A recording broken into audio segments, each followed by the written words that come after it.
Alrighty, good evening, ladies and gentlemen. I don't know why I had to make that sound really epic.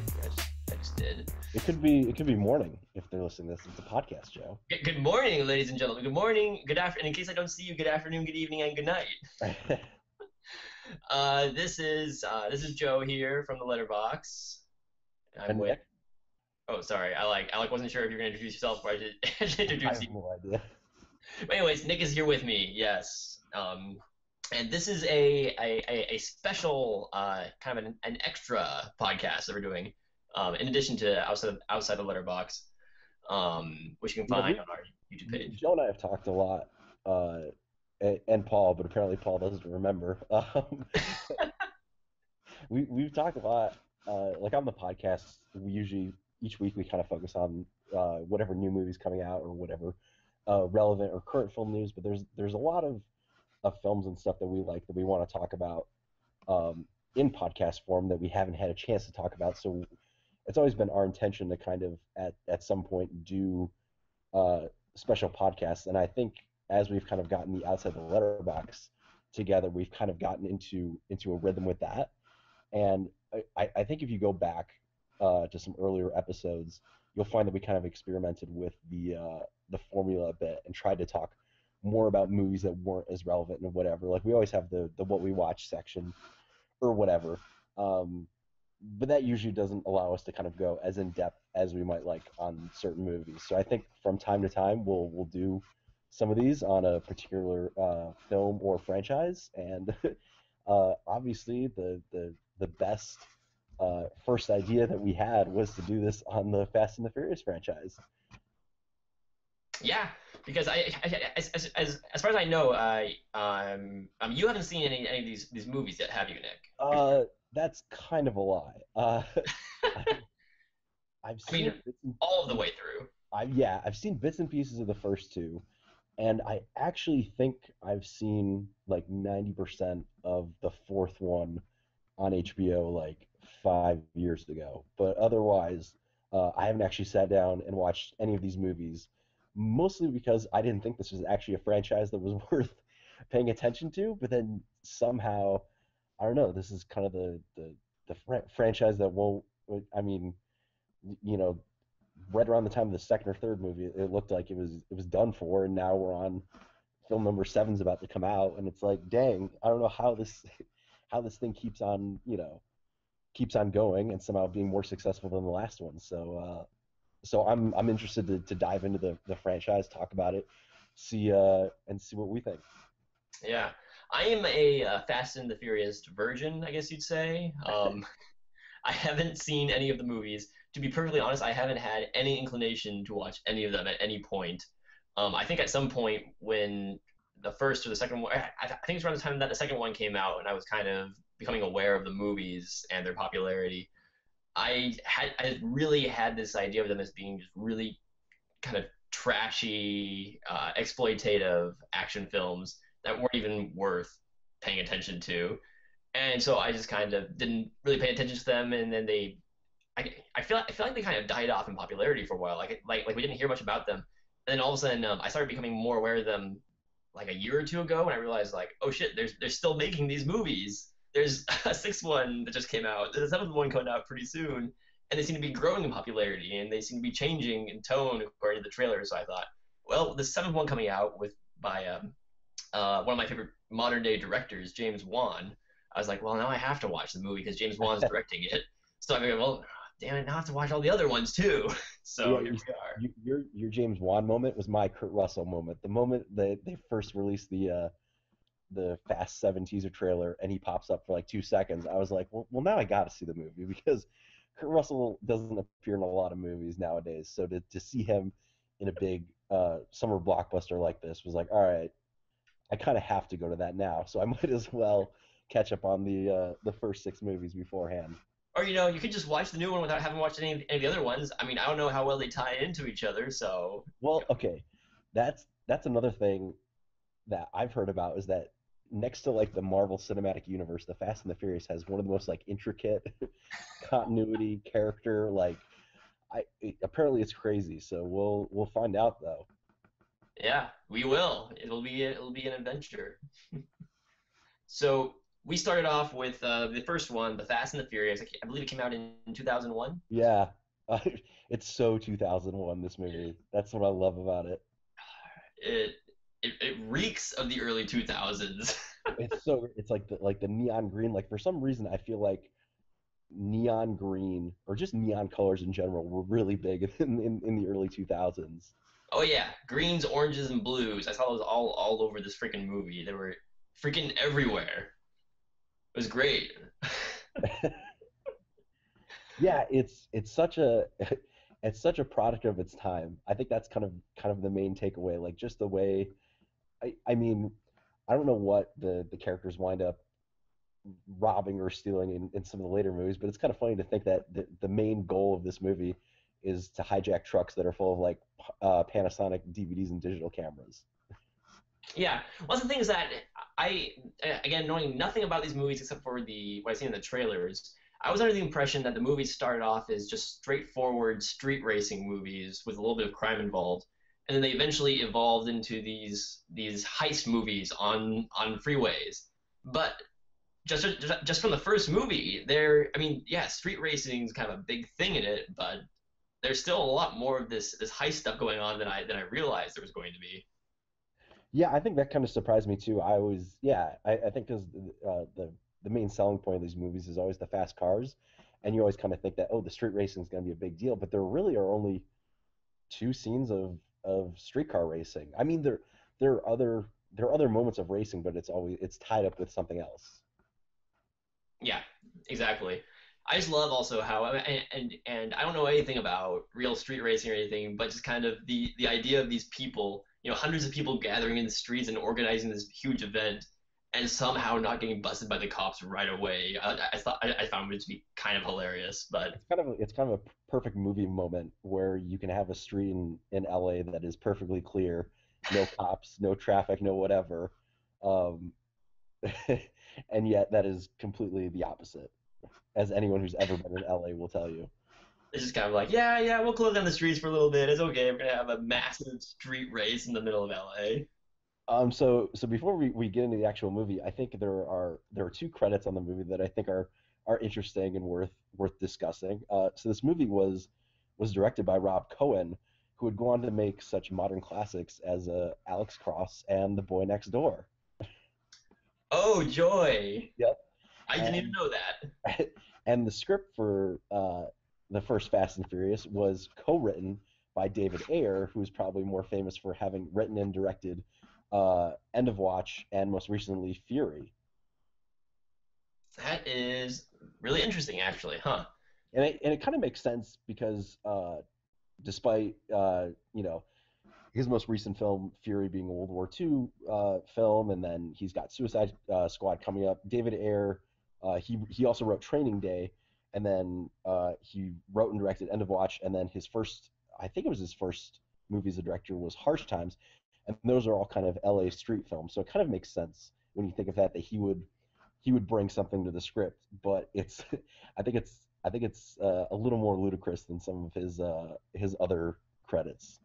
Yeah, well, that's a couple things that I noticed about this movie right off the bat is that the first thing I noticed, and I probably started realizing this probably about 15, 20 minutes in, was that it is kind of a dumb movie, but it's not nearly as dumb as I had it imagined in my head. Like I had this idea of this really big, stupid movie about fast cars and terrible dialogue and scantily clad babes everywhere.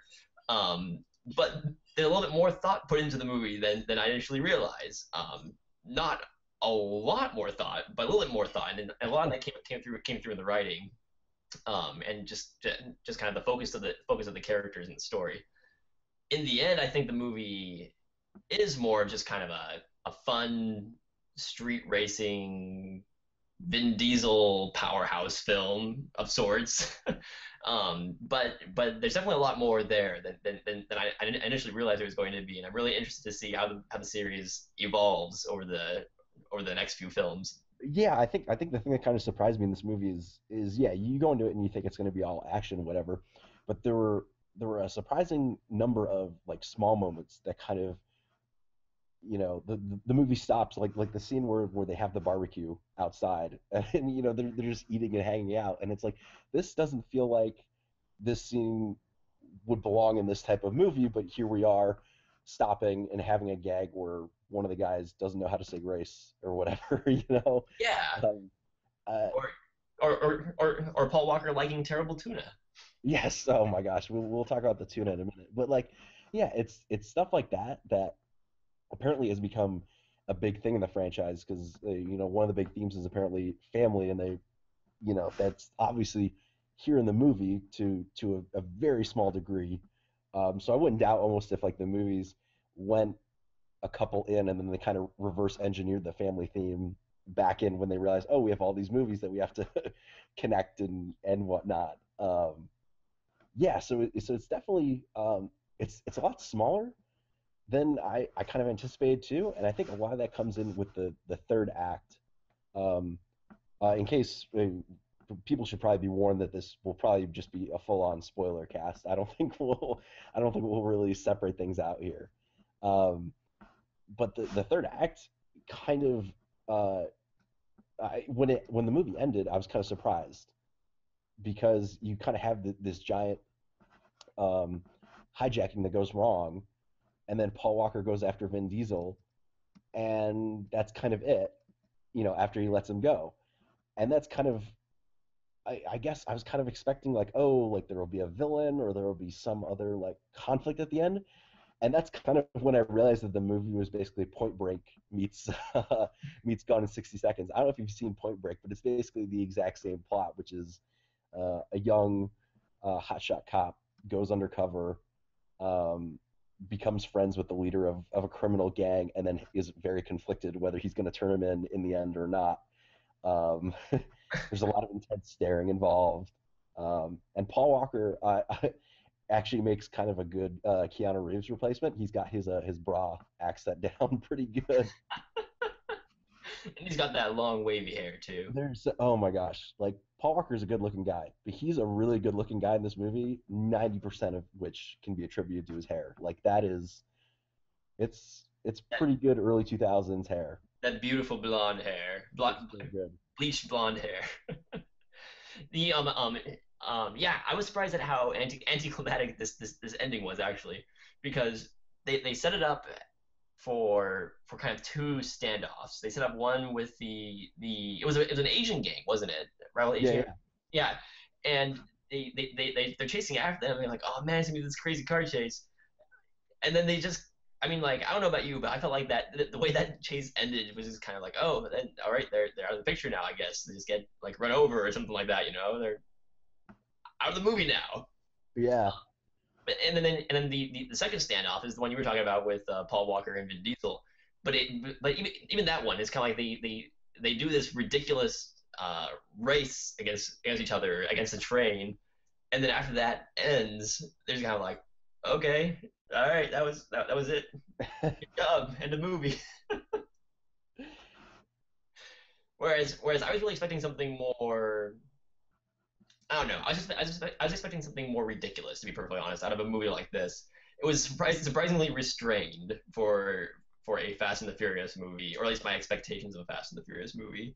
Uh, Yeah, and I think kind of speaking of restraint, it's kind of like the movie either goes between ridiculous and like these small moments and whatever, and that's kind of like even if you look at like the car chases themselves, they kind of go between two extremes. Like the first car chase we have, or the first car race we have, kind of like the colors are like smoothing by them, like it looks like they're driving like an anime cartoon, like in Speed Racer or something. yeah, that was ridiculous. And then you cut to the end of the movie, and it's some actual pretty good like practical stunt stuff when they're like hanging off that truck.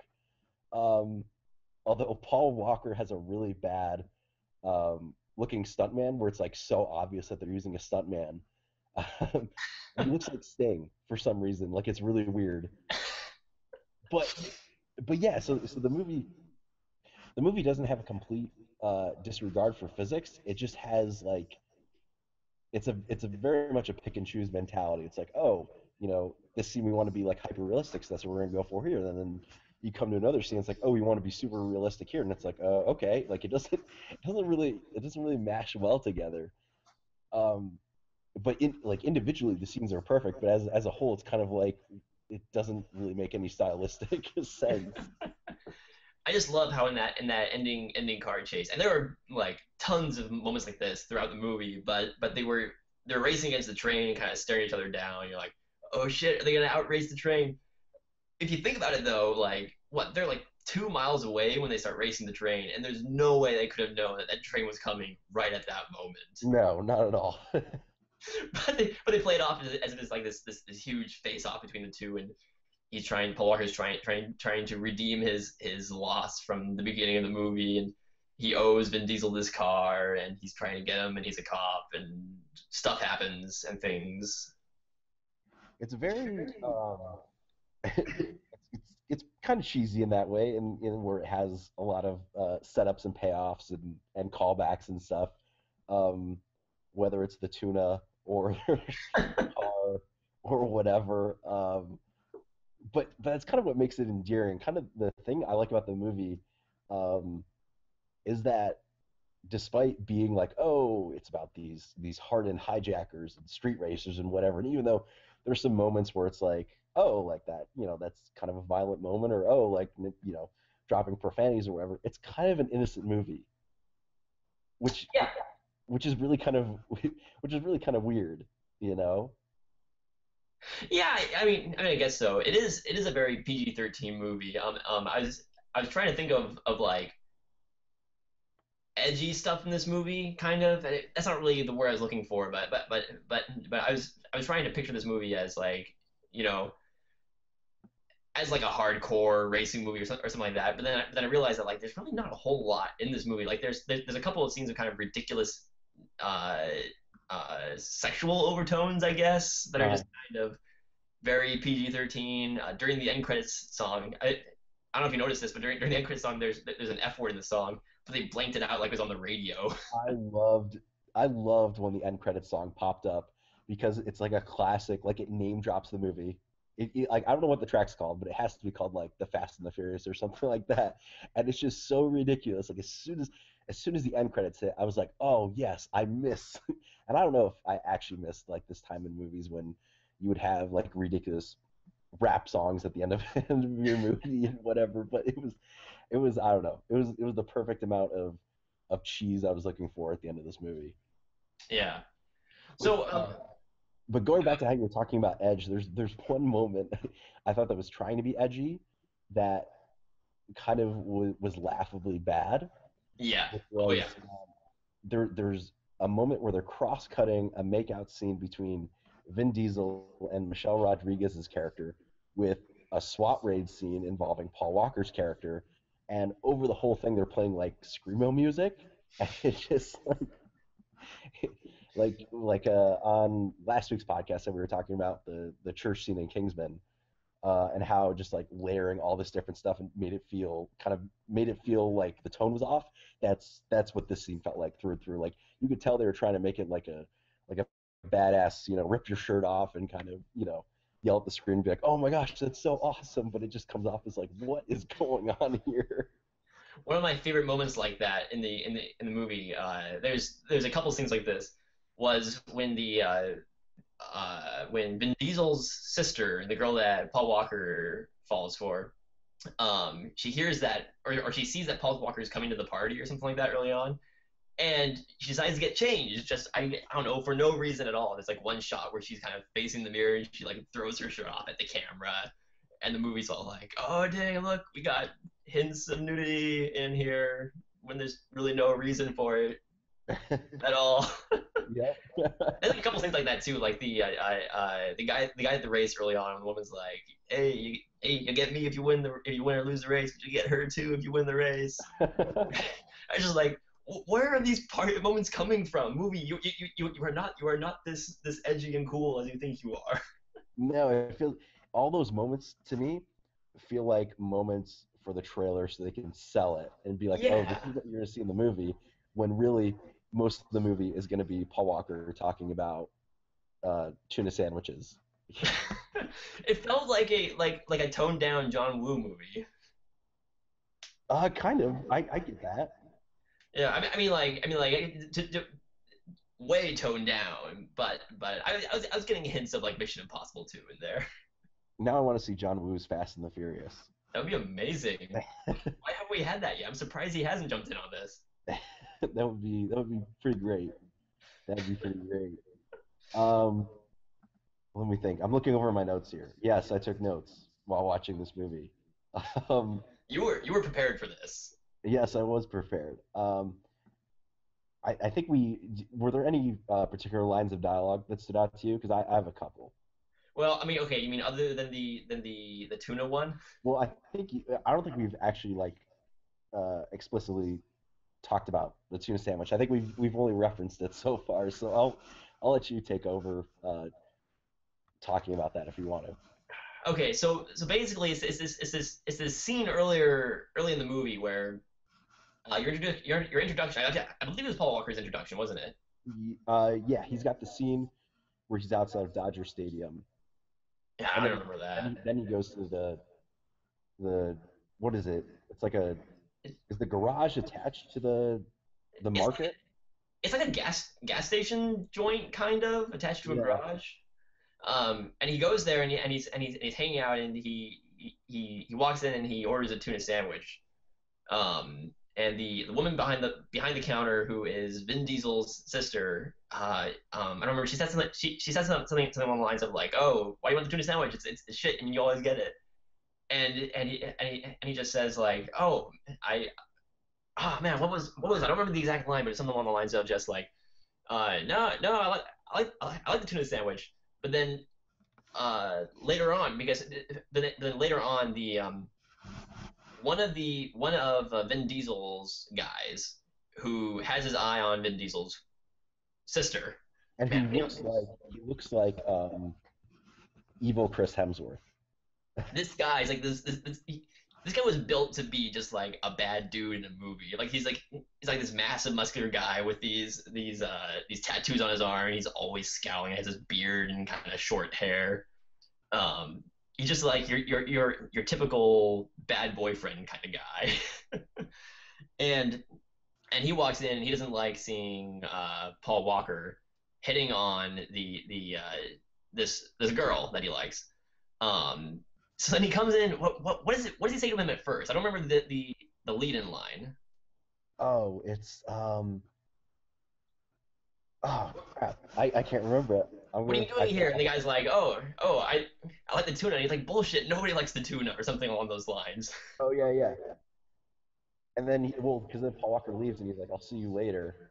And then the guy is like sits there for like a minute, and then he's like, what? You'll see her when? And then they start fighting, and then they have to convince Vin Diesel to break it up, which led to my first favorite line of the movie, which is Vin Diesel pulls Paul Walker off, and Paul Walker goes, "He was in my face," and then Vin Diesel comes back with the awesome retort of, "I'm in your face," which like, This movie is just full of okay. The dialogue in this movie is full of just in conversation setups and payoffs like that. It's the sort of dialogue where you expect someone to say like, um, um, you need to fall down the cliff before the cliff falls down you. Just like like that's not a line from the movie, but it's like stuff like that in conversations all the well, time. yeah, it's the whole line of "I live my life a quarter of a mile at a time." You know, Yeah, that's kind of the film's iconic line, and it's one of those things where it's like, okay, and it's just I don't know. The dialogue in this movie felt like it was written by a guy who thought he was a lot smarter than he actually was. But we've seen some other movies that this guy's written. He's written some really smart movies. yeah, yeah. I mean, to be fair to David Ayer, there were other writers on the movie, but Yeah. um, it's also one of those movies that is right on the cusp of technology is coming out. We don't fully understand what it can do, so we're just gonna act like it can do anything. So you have like that moment where they apparently look up Paul Walker's background Oh my online, gosh, I love this part. and they're like they'll find anything on the web, which is kind of true. But back in like 2001, I don't think it was quite up to that level that that they were expecting. Um, It's just Vin Diesel saying something along the lines of like, if it's on the web, we'll find it. Yeah.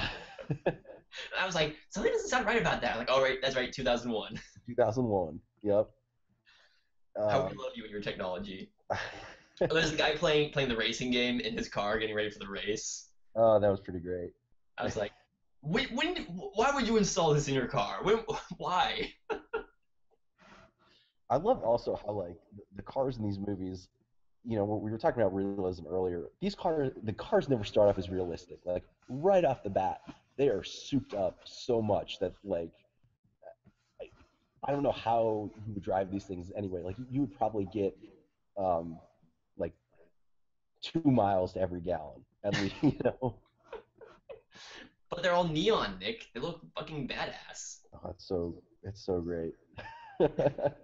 Everyone um, has like the nitro or whatever. Everyone's just punching those buttons. Oh, you hit it too early. oh, what was the stuff called? Because that was also one of my favorite. Nitrous oxide or whatever.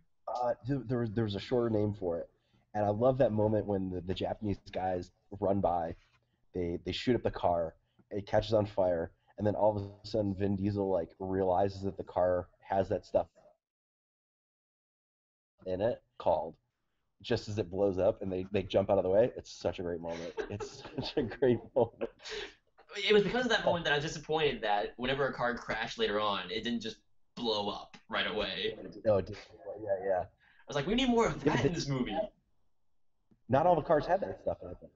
I know, but I just wanted more blowing up in my I Fast just and the want Furious more movie. stuff falling out.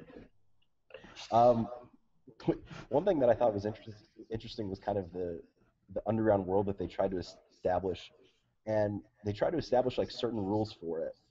But some of the stuff I was like, how does that work? Like everyone is so cavalier with like money and just like throwing it around, and they always use like these wads of cash that they just like to flaunt around. But how do they actually know what's in each wad? That's what I want to know. Like, how do you not like wrap a 20 and then just have a bunch of ones underneath it and be like, oh yeah, I'm totally good for now, you know? Kind of like that scene where Michelle Rodriguez was getting into that race with the that one guy in the I think it was towards the end, probably about like 3/4 into the movie, and she's like, hey, I'll bet you $200 that will win. And the guy like pulled out his own wad. I'm like, are they just carrying around with just Oh wads yeah, of well, that's exactly the moment I'm talking about. Is like, how do you yeah. know that because they're in their cars. It's not like they got out and checked each other out or whatever.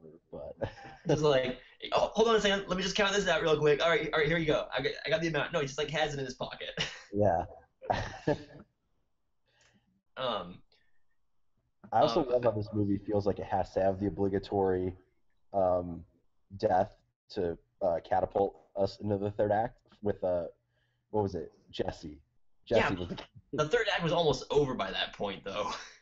it was like, oh, we have to make this character really sympathetic. It's like, oh, you should go to MIT. Oh, I can't because I have ADD. Why did they choose that kid to be the sacrifice for the movie? We didn't even care about that kid. I don't know. He was kind of a jackass, just through and through. And he did something stupid towards the end, where he basically runs off with a car after he had lost the race to one of the Asian gang members. And so they're after him, and you're like, you kind of brought this on yourself, bro. You should just stay back. Yeah, it's hard to feel sympathy for him. Yeah. I feel bad for the actor though because I was looking him up afterwards because I thought I'd seen him in something, hmm um, and it turns out he was in that Disney movie The Rookie. I don't know if you ever saw that one, Oh, I did. um, It's been years, but I did. Yeah.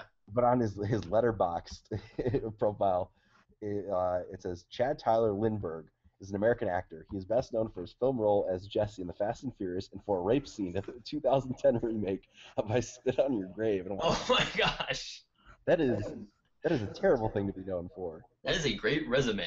Yes, it probably explains why he hasn't been in that many movies.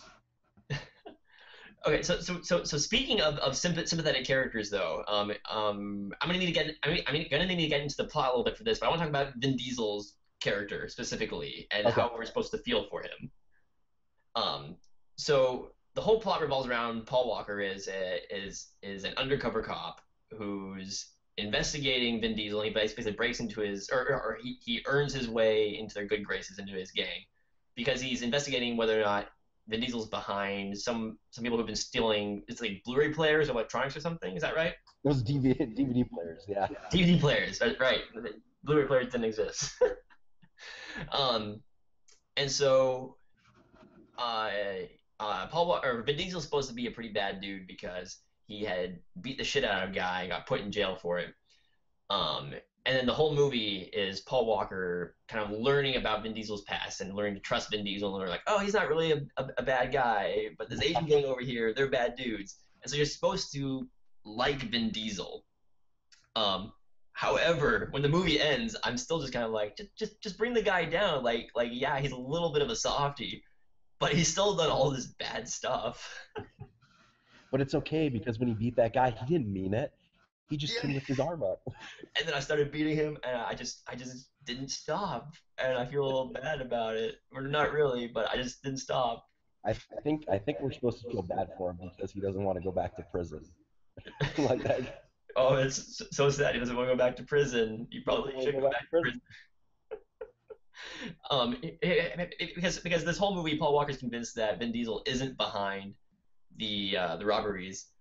And I'm not sure if they ever confirmed that he was, but they did confirm that he was a criminal. I think it's presumed that he was behind the robberies, isn't it? Well, yeah, because they eliminate everyone else. That's right. Yeah. So so then Paul Walker finds out, yeah, he beat the shit out of this guy. He legitimately beat the shit out of this guy. It was, I mean, like the guy he beat up was a pretty bad dude, but he still did it. He still went to jail. Uh, Vin Diesel is running this criminal organization of sorts. And just like all the signs are pointing to why are you sticking up for this dude? Oh, because he cares about family and togetherness, and he's kind of a softie, so it's okay. And lets him go on those grounds, and I'm like, I'm not quite buying this right now. No, I also love how Paul Walker gets the stereotypical you're going soft criticisms from his partners back at the police station. They're like, oh, it's just because you like his sister and whatever, and he's like, no, I don't. Oh my gosh, Paul Walker was perfectly cast for this role, and I'm not sure how he changes over the course of the rest of the series. But just like in this movie, like we talked about, he has the blonde hair, he has these big eyes, and he's just this. He's a very Boy Scout looking guy, who has a little bit of a tinge of like bad boy about him. He looks like a lot of the boy bands of that time we're trying to look like, basically. Yeah, you could Um, probably stick him in at 98 degrees and no one would be able to tell the. and he's playing an undercover cop, an A-OK guy, who in the end is still a good guy. You're supposed to dislike the cops in this one, but again, I can't tell why. They want results from Paul Walker, and Paul Walker is spending his time street racing and hitting up Vin Diesel's sister. Yeah, he's probably like the most incompetent cop I've seen in a movie in a long time. Because you're supposed to feel bad for him because his superiors are like, dude, we need results in like the next 36 hours. And he's like, I'll get it for you. Don't worry about it. And you're like, no, they have a right to be pushy. You haven't given them jack shit this whole Yeah, movie. And especially any leads in that the you did beginning. give them, He totals like how much is that car worth? The car is worth like at least $10,000, and then immediately demands a new car. You know? I need this car. Gets shot up. I need another car. I don't know. I don't know. It's just I found it hilarious how interesting I guess this movie was trying to be, and it felt like it was trying to teach some sort of moral or be about something. When in the end, it's really nothing more than just kind of this heist movie about an undercover cop with really fast cars and hot women and Vin Diesel, basically. But it's trying to be so much more than that. It just can't quite escape from that genre that it's in, that niche genre, early Yeah, two yeah. thousands. It's the perfect dumb summer action movie. Yeah, it Uh, is. It's big stupid fun.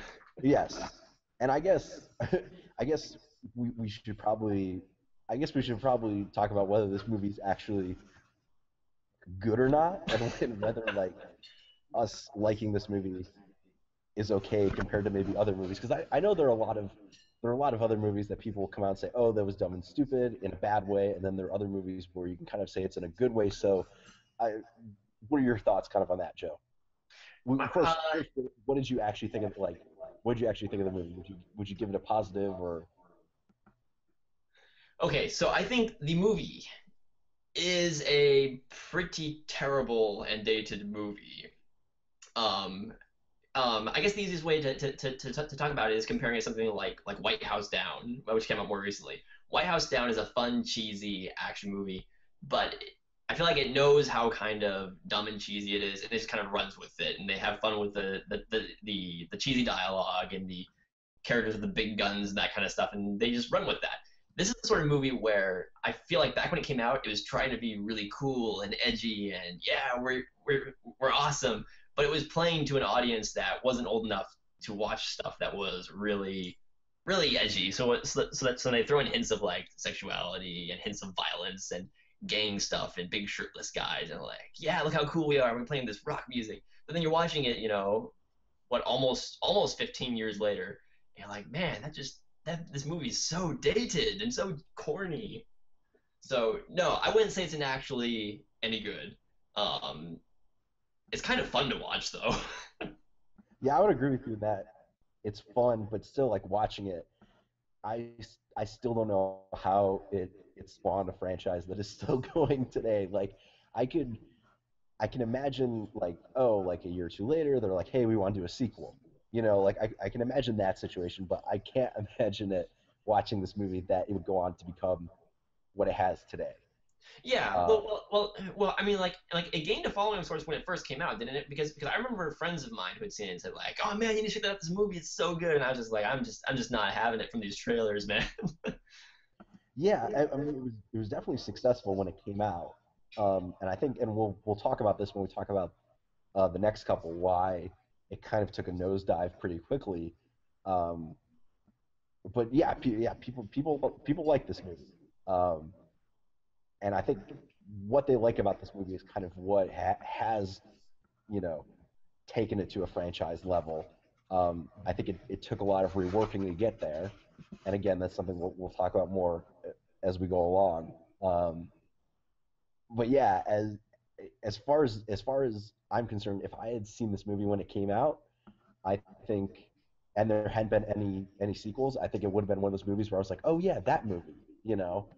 Um, there is really nothing more that stands out about it because, like I said before, like it's got the plot of Point Break, and then it's got all the shiny exterior of a movie like Gone in 60 Seconds. Yeah, Um, so already it's a movie. It's kind of appropriate that a movie that's kind of about custom cars and stolen parts and stuff like that will basically take the plot of one movie and put it under the hood of another. yeah, Uh, so yeah, it's not good per se, but I think under the right mentality, it's entertaining enough and it's harmless enough, um, and at the same time, I think it does have a certain level of charm to it, and I think that innocence that we were talking about earlier plays into that, where you do like Paul Walker and you do like Vin Diesel, even though they technically are either inept at their job or actually terrible human beings. Um, and I think that actually, I think that goes a long way with especially this franchise. I think if you like the characters, you will see more with them. And I think the problem that we'll see with the next two movies is that most, if not all, of the characters from this movie do not appear in the next two. hmm yeah, yeah. That's what I've heard.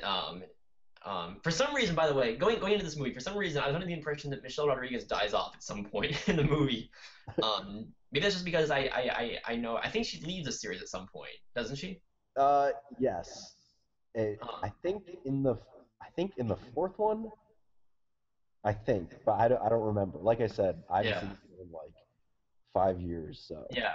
Because I've always pictured Michelle Rodriguez as as this actress who like she's in a film in a franchise and then she drops off at some point and they bring her back later on in the series because I know that they did that with Resident Evil. Like I think she dies off in the first Resident Evil, when they bring her back in one of the sequels, but some. Didn't that happen in Lost too? Wasn't she in like, the first couple seasons of Lost, and then she like got in trouble, so they like quietly got rid of her?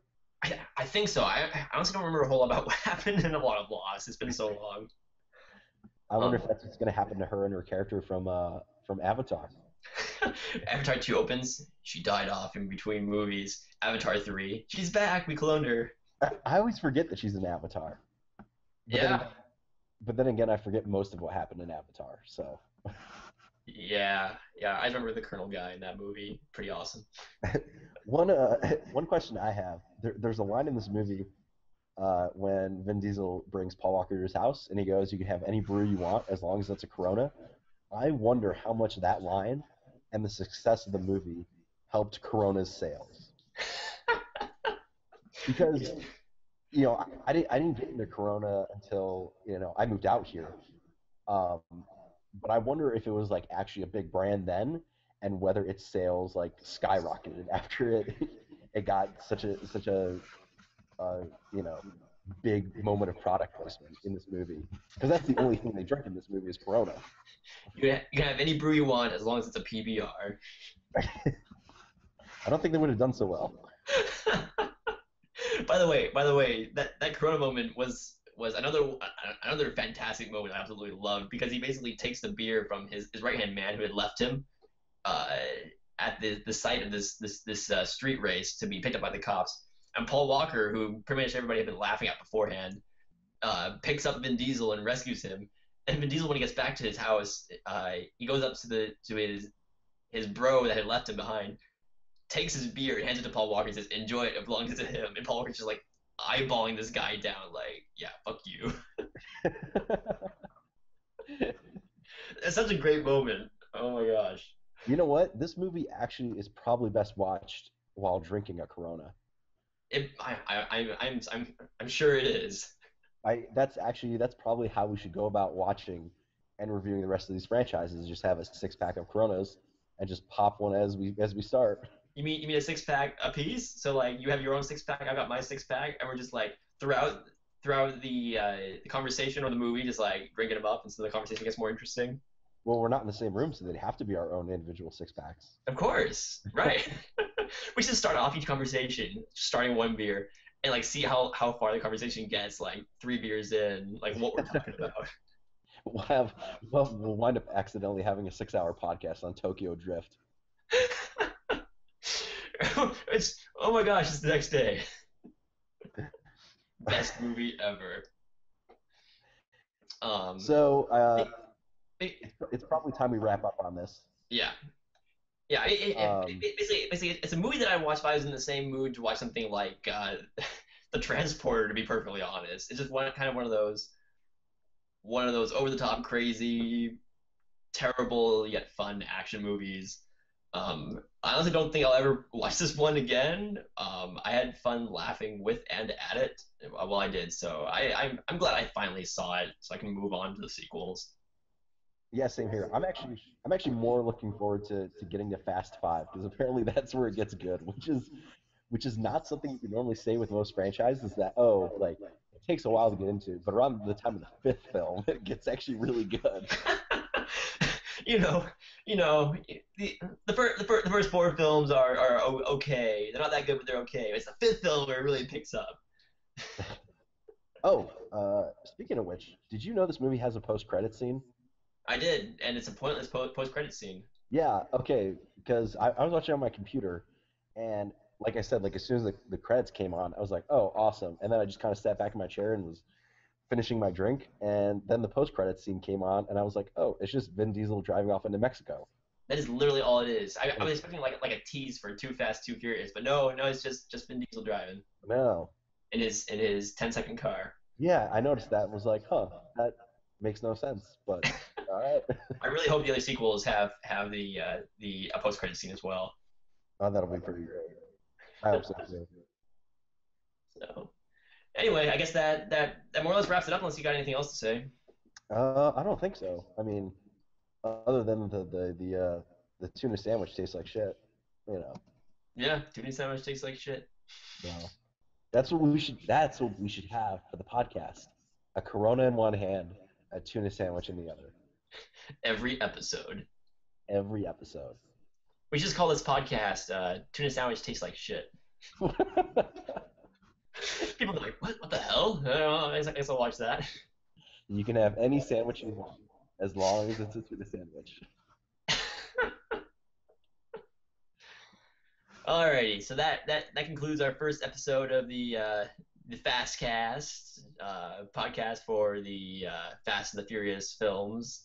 Oh my gosh, I'm gonna have so much fun naming these titles. By the way, as we keep going. Well, are you gonna actually like make up titles for these? No. I was saying like I can't wait till we get into like the crazy titles. By the way, the titles in these movies have like the most random way of being named ever. I mean, like there's no Oh yeah. consistency to them at all. Which is funny because the title of this movie, The Fast and the Furious, is actually a pretty awesome title. Um, and then they quickly devolved into, Too Fast, Too Furious, and Fast Five, and Furious Seven, Did you and know? Do you know that there's another film from 1955 called The Fast and the Furious? Apparently, yes, and they actually, when they made this movie, they bought the title rights, but not the story rights to the movie. because that confused the hell out of me. Because when I was first looking for this movie online, I looked up on Netflix, which way I usually go, and I was like, "Oh, look, The Fast and the Furious." Wait, what the hell? maybe that maybe that should be a bonus episode after we finish the rest of the series. We go back and we watch that. Hell, we should make it. We should make it a film letters episode the week that Furious Seven comes out. That sounds great. Maybe we will. We got some time to think about it. All right. Alrighty, peace out. Find us on YouTube here or Facebook, the letterbox, the-letterbox.com, all that good stuff. You listen to our other podcast if you're listening to this one probably. Alrighty, this is Joe. This is, And and Nick. Bye.